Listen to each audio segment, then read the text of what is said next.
till they know one day.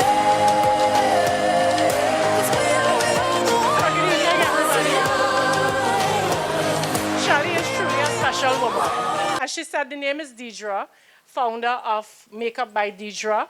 I'm located in the Sangre Grande area. I transitioned from corporate life, 20 years of corporate life, into working for myself.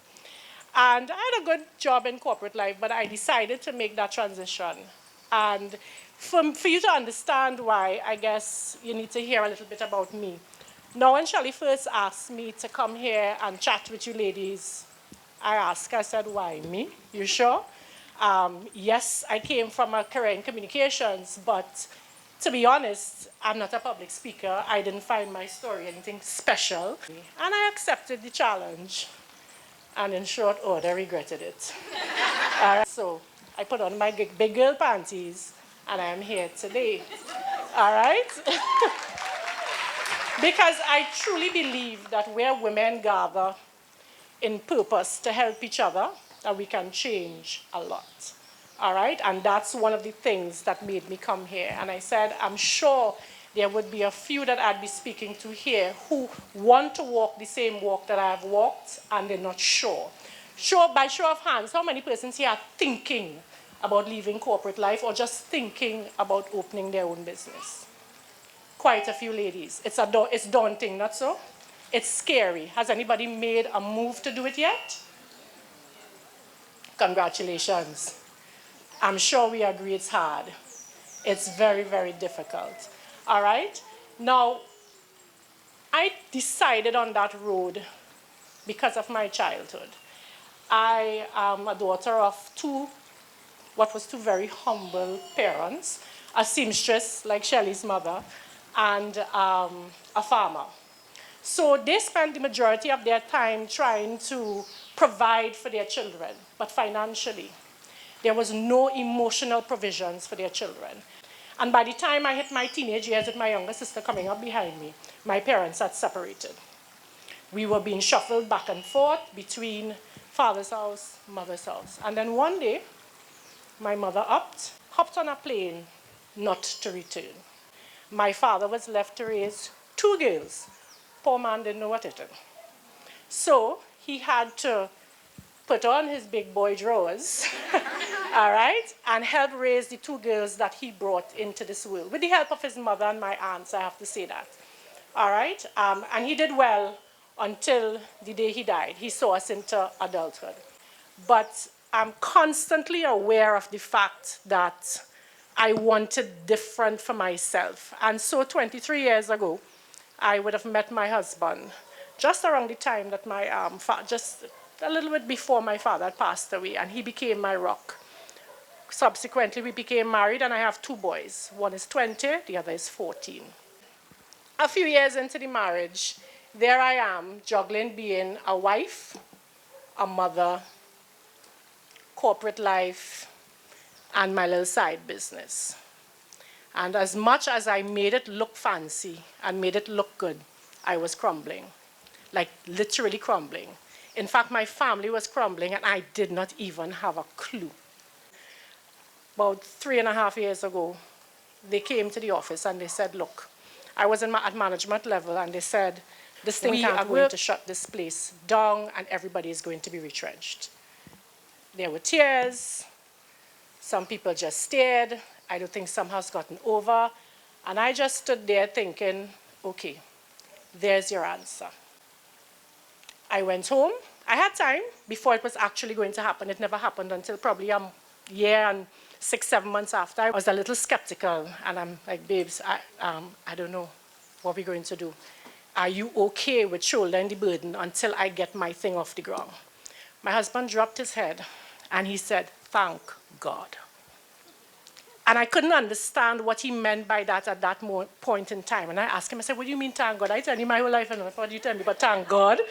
And he said, have you not seen what's happening? Where are you? We don't see you. We spend no time with you.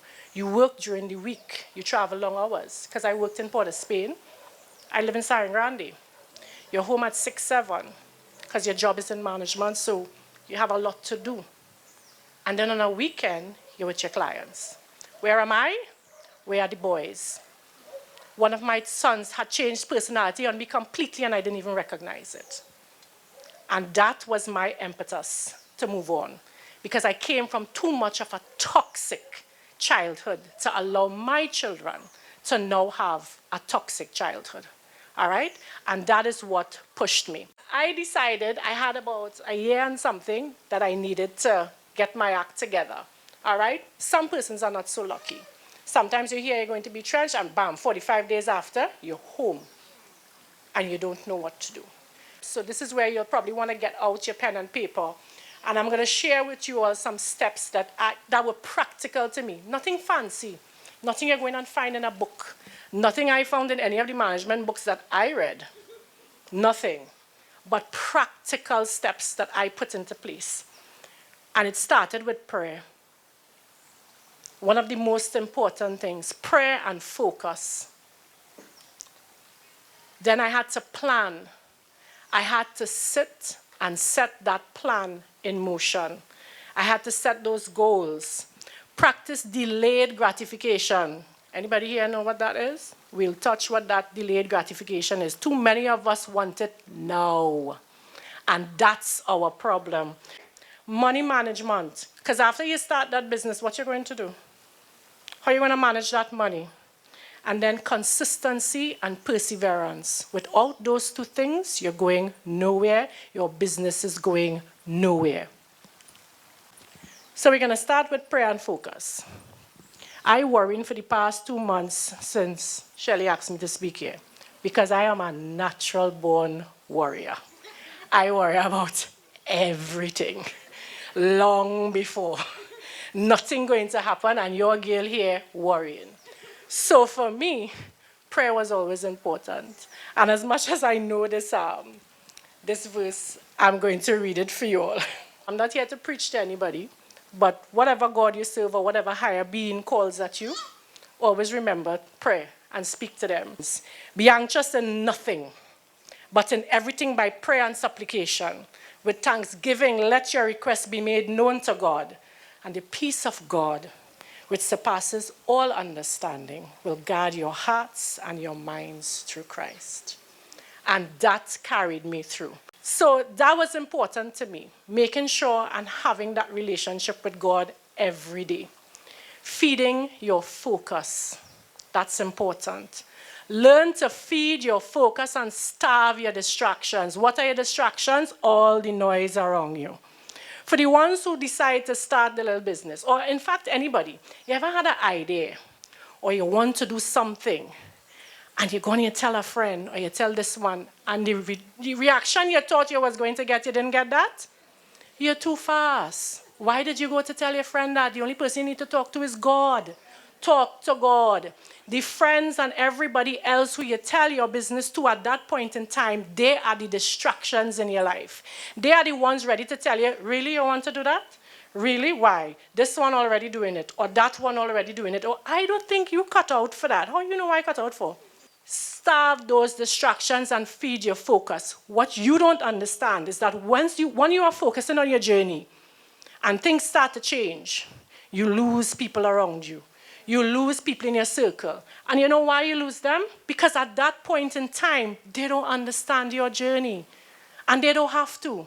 They don't have to understand your journey. You have to understand your journey.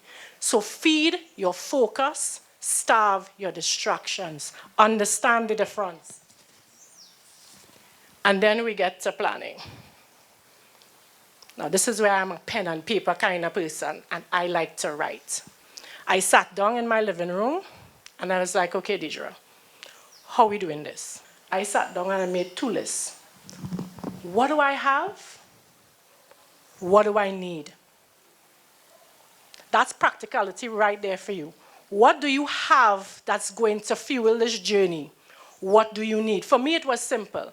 I had the skill, I had the training. I had a location, all right?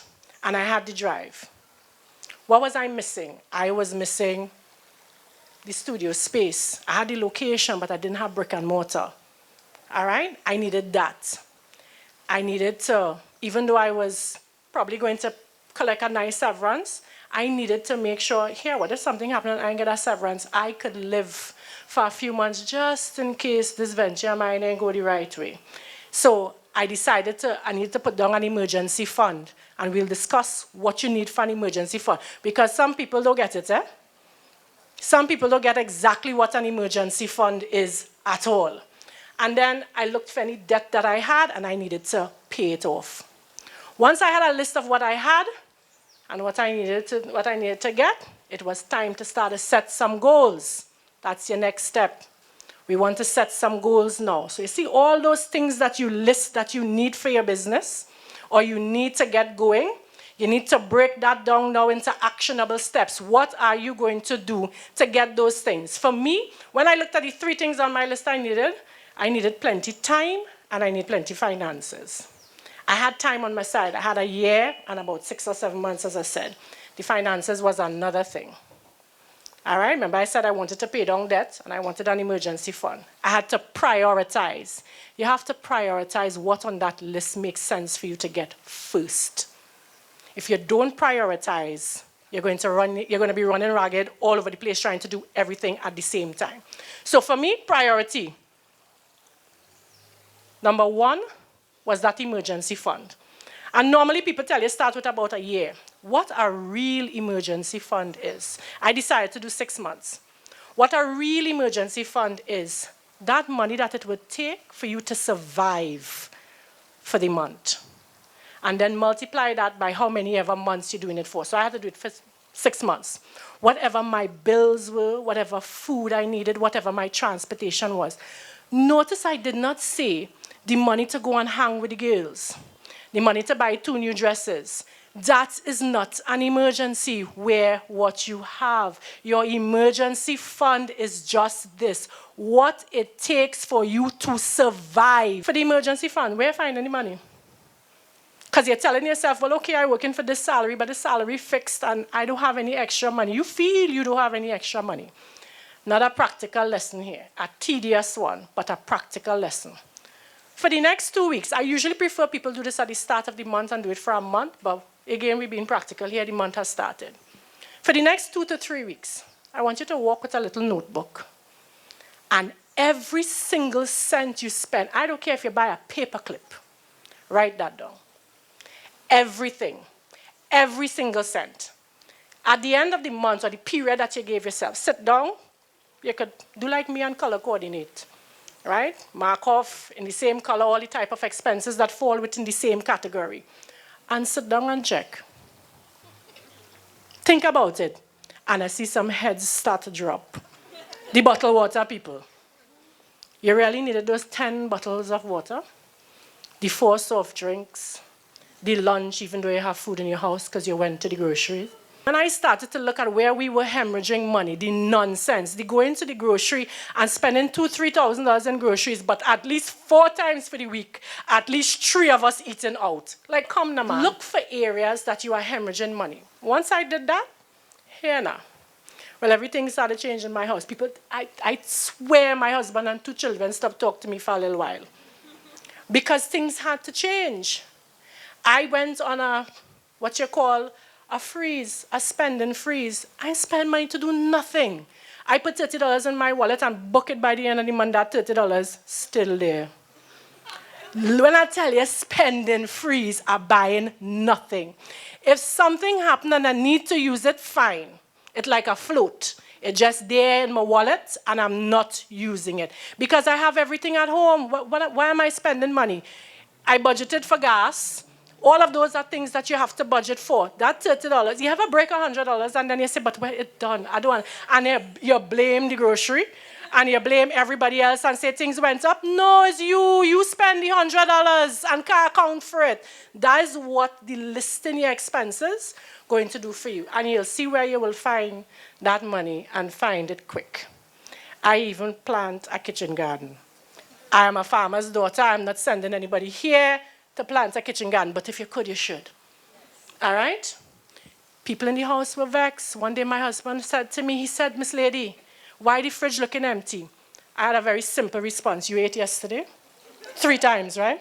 He said, yes. I said, you ate today? Twice already, right? Yes. I said, and I'm preparing dinner. What's your problem? because I was determined to make that money. I was also determined to build that studio. So, you see the side hustle that you have? You're working right now, but you have the little side hustle. What's it doing for you?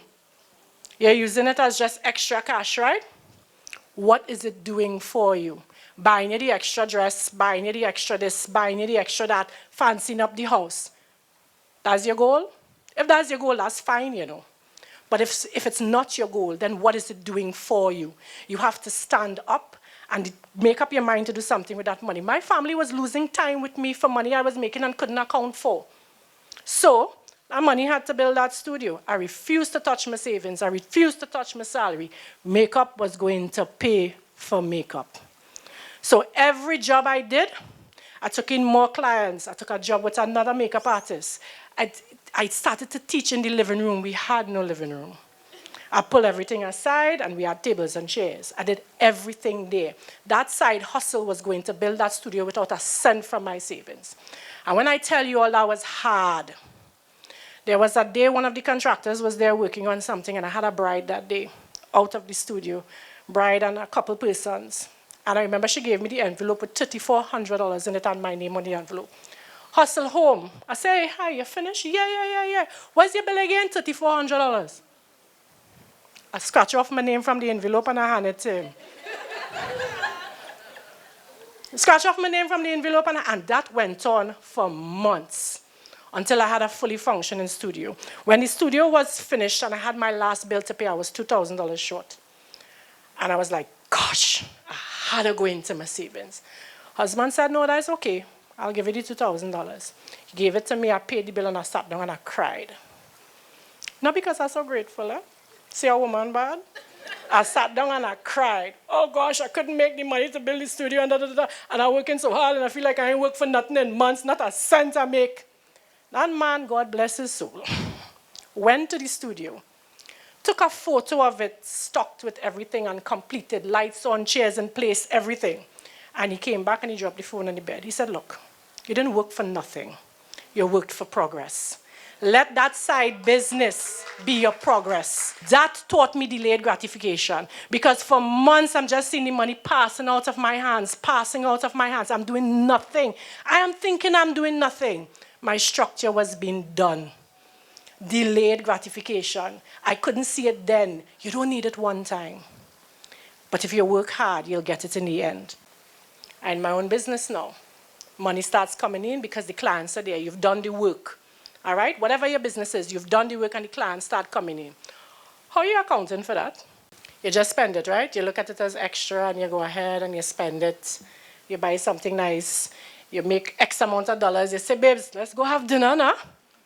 You forget them list and them you used to make and the fact that you have groceries in the house. All right? So that's where the management of my funds came in. And I had to draw on my management degree and sit down and really think. But then how much of that is applicable to what we're doing practically? And I had to decide on what it is I wanted to do. So I sat down again with pen and paper. I tell you all, I'm a creature of habit. Pen and paper, making another list. Cash coming in, cash going out. But your cash going out has to be divided properly. You have expenses, right? You have expenses in your home like normal because you were working for a reason before. Before you left that nice, secure salary, you were working for a reason, all right? So you have those expenses. You have little business expenses, so I keep a cash float. But then you got to pay yourself, right? I pay myself twice. Bear with me, I'm not greedy. I'll tell you what I mean when I say pay myself twice. So you pay yourself based on your budget and your expenses. You have your light bill to pay, all the commitments you had when you had your job before. You want to give yourself an allowance, all of that. What's happening otherwise? That's my second payment to myself. I pay myself for my future. That is a separate section. It comes out immediately and goes straight into a savings account. That is the money for your future. That's not the money that you're using month to month. That's your savings. When I say pay yourself twice, that's what I mean. That's your savings. That's your most important. What happens if I fall and break a hand? I have no money coming in. Because what I do, I use my hands. If I fall sick, I have no money coming in. If I decide that I want to stop work in a few years, where's the money? You have to pay yourself for your future. So once you get into that role, that you are now a business person, you're in charge of everything. Your annuity, all of that. Whether it's a formal annuity, whether it's the savings account, you are now in charge of all of that. I always tell people success is rooted in consistency and discipline. Keep at it. Doesn't matter how tiring it gets, keep at it. And on August 16th, 2017, the doors of Government Information Services closed for the last time. And I was one of the last persons to walk through those doors. It was bittersweet because we had 120-something members of staff, and I was the 5th person hired when the company started. So I literally saw it from beginning to end. It was truly bittersweet, but it's been a little bit more than 2 years now. And I can safely say that I'm comfortable with the business that I've started. You see, for me, success is different. It's as what Shelly says before. Success is what you want it to be. I spend time with my 14-year-old. My husband and I just have little rendezvous. I mean, we have a 14-year-old and a 20-year-old in the house. We could barely find time for one another without them listening. Right? I spend time with my husband. My 20-year-old, he's 20. He have no time for his mother. All right? Let's be realistic there. They are growing up to be healthy, wholesome young men that will make fantastic husbands to some young lady. All right? And for me, that is what success was. Being able to counteract the toxic childhood that I had and show them that life is different. My husband didn't have the best childhood either, but we've been able to overcome that, and I'm comfortable working from my studio. Productivity is important, but to be productive, you have to go through the steps. You have to do the work, and you have to go through the steps. And remember this verse from Proverbs 16:3. Commit to the Lord whatever you do, and your plans will succeed. Productivity is important, but to be productive, you have to go through the steps. You have to do the work, and you have to go through the steps. And remember this verse from Proverbs 16:3. Commit to the Lord whatever you do, and your plans will succeed. So we start in prayer, and we end in prayer always. I hope that what I was able to impart, you all can use some of it, if not all. All right? It was a pleasure. I look forward to mingling with everyone here a little bit later, and if anybody has any questions, being able to answer them. Thank you for bearing with me.